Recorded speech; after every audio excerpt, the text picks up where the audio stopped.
അപ്പോൾ നമുക്ക് പിന്നെ അടുത്ത കാലം വരെ ഇപ്പോൾ കുറച്ച് നേരം ആ സമയത്ത് അങ്ങനെ അത്ര ഇല്ല. ഇപ്പോൾ ഈ റംലാൻ മാസമാണിത്. ഈ റംലാൻ മാസത്തിൽ ഈ പട്ടാമ്പിയിൽ നിന്ന് വടക്കോട്ട് പോകുന്ന ട്രെയിനുകൾ നമ്മൾ നോക്കിയാൽ ധാരാളം പാവപ്പെട്ട മുസ്ലിം സ്ത്രീകൾ രാവിലെ കയറും. രാവിലത്തെ ഏറ്റവും ഞാൻ കോഴിക്കോടാണ് പഠിച്ചിരുന്നത്. അപ്പോൾ കോഴിക്കോട് ഞാൻ ഈ ട്രെയിനിന് പോകുമ്പോൾ രാവിലെ 7 മണിക്ക് പോകുന്ന ട്രെയിനിൽ പട്ടാമ്പി ഭാഗത്തുനിന്ന് ഒരു 10-25ഓളം ഉമ്മമാർ, വളരെ പാവപ്പെട്ട ഉമ്മമാർ കയറും. അവരുടെ ലക്ഷ്യം തിരൂർ, താനൂർ ഭാഗങ്ങളിലെ സമ്പന്നരായ മുസ്ലിം സമൂഹത്തിൻ്റെ അടുത്തേക്ക് സക്കാത്ത് മേടിക്കാൻ പോവുകയാണ്. സക്കാത്ത് അവർക്കൊരു ഈ റംലാൻ സമയത്ത് അവർ കൂടുതൽ കൊടുക്കുകയും. അപ്പോൾ രാവിലെ മറ്റേ ഈ സിമെൻറ്റിൻ്റെ ചാക്ക് പോലത്തെ ചെറിയ ചാക്കുകളൊക്കെ മടക്കി ഇങ്ങനെ കയ്യിലുണ്ടാവും. വൈകുന്നേരം വരുമ്പോൾ അതൊക്കെ നിറഞ്ഞിട്ടുണ്ടാവും. അപ്പോൾ അവർ സക്കാത്ത് എടുത്തിട്ടാണ് കുടുംബം വളർത്തുന്നത്. അവർക്ക് മതം മാറാൻ തോന്നുന്നില്ലല്ലോ. അവർക്ക് ഈ സക്കാത്ത് കൊടുക്കുന്നതിനേക്കാൾ കൂടുതൽ ഇപ്പുറത്താരെല്ലാം കൊടുക്കുമെന്ന് പറഞ്ഞാൽ അവർ മതം മാറില്ല. കാരണം അവർക്ക് മതം കുട്ടിക്കാലത്ത് അവരിൽ ഉറച്ചിട്ടുണ്ട്. ഹൈന്ദവ സമൂഹത്തിൽ ഇത് ഉറച്ചിട്ടില്ല. ആ മതം ഉറയ്ക്കാനുള്ളൊരു സാഹചര്യമോ അല്ലെങ്കിൽ അതൊരു സ്വാഭിമാനമായോ വന്നിട്ടില്ല. അൽഹംദുലില്ലാഹ്. ഓരോ ദിനവും കഴിയുന്തോറും ശശികല ടീച്ചറുള്ള ബഹുമാനം, ആദരവ് എനിക്ക് കൂടിക്കൂടി വരികയാണ്.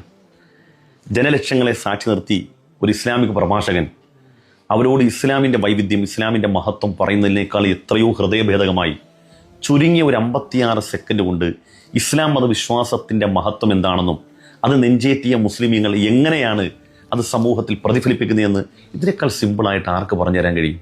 ശശികല ടീച്ചറെ, നിങ്ങൾ എൻ്റെ അടുത്തുണ്ടായിരുന്നു എങ്കിൽ നിങ്ങൾക്ക് എന്തെങ്കിലും ഉപഹാരം തരണമെന്ന് എനിക്ക് തോന്നിപ്പോയി. ഇങ്ങനെ വേണം, ഇങ്ങനെയൊക്കെ പറയുകയാണെങ്കിൽ കേട്ടിരിക്കാൻ തന്നെ എന്ത് രസമാണ്. ശശികല ടീച്ചർ ഈ പറഞ്ഞതിൻ്റെ ഉത്സാഹം നിങ്ങൾക്ക് മനസ്സിലായില്ലേ? ബാല്യകാലം മുതൽ അവരങ്ങനെയാണ് പഠിപ്പിക്കുന്നത്. എവിടുന്ന്? നമ്മുടേതല്ലാത്ത വേദികളിൽ അവർക്ക് കിട്ടുന്ന ആ വേദികളിലൊക്കെ മദ്രസയിൽ നിന്നാണ് തീവ്രവാദ റിക്രൂട്ട്മെന്റ് എന്നൊക്കെ അവർ പറയുമ്പോഴും, മദ്രസയിൽ ഭീകരവാദം, തീവ്രവാദവും ഒക്കെ പഠിപ്പിക്കുന്നു എന്ന് പറയുമ്പോഴും ശശികല ടീച്ചർ ഈ ഒരു ഭാഷണത്തിലൂടെ നമ്മളെ പഠിപ്പിച്ചത് എന്താണ്? മദ്രസയിൽ നിന്ന് ചെറിയ പ്രായത്തിൽ തന്നെ വിശ്വാസം അവരുടെ ഹൃദയത്തിൽ രൂഢമൂലമാക്കുന്നു എന്ന് പറഞ്ഞു. എന്താണ് ആ വിശ്വാസം? ഖാലിക്കായ, നമ്മൾ സൃഷ്ടിച്ച പടച്ച തമ്പുരാൻ നമുക്ക് ധനനഷ്ടം, മാനഹാനി, ജീവഹാനിയൊക്കെ വരുത്തും. അങ്ങനെയുള്ള പലതരത്തിലുള്ള പ്രയാസങ്ങളും തരുമ്പോഴും നിർലോഭം മതം മാറുകയോ ആത്മഹത്യയിലേക്ക് പോകുന്നതിനപ്പുറത്തേക്ക് അതിജീവിക്കാൻ, ക്ഷമയോടുകൂടി അതിനെ അതിജീവിക്കാൻ നമ്മൾ പ്രാപ്തരാകണം. അതുകൊണ്ട് തന്നെ ദാരിദ്ര്യത്തിൻ്റെ കൊടുമുടിയിൽ നിൽക്കുമ്പോഴും ഒരു മുസൽമാൻ 300 രൂപ തരുന്നു, അപ്പുറത്ത് ഇസ്ലാമിതര സമൂഹത്തിൽപ്പെട്ട സഹോദരൻ 5000 തരുമ്പോൾ അങ്ങനെ അങ്ങോട്ട് മതം മാറാൻ പാടില്ല. അങ്ങനെ വിശ്വാസം കൈയൊഴിയേണ്ടവരല്ല. കാരണം നമുക്ക് ഈ പ്രയാസങ്ങളൊക്കെ പടച്ച തമ്പുരാനാണ് തരുന്നത്. ഇതിനെ അതിജീവിക്കുമ്പോഴും ക്ഷമിക്കുമ്പോഴും പ്രയാസത്തിൻ്റെ തോതനുസരിച്ച് പ്രതിഫലം തരുമെന്ന് ബാല്യകാലത്തിൽ തന്നെ നമ്മളെ പഠിപ്പിക്കുന്നു എന്ന് ശശികല ടീച്ചർ പറയാതെ പറഞ്ഞു.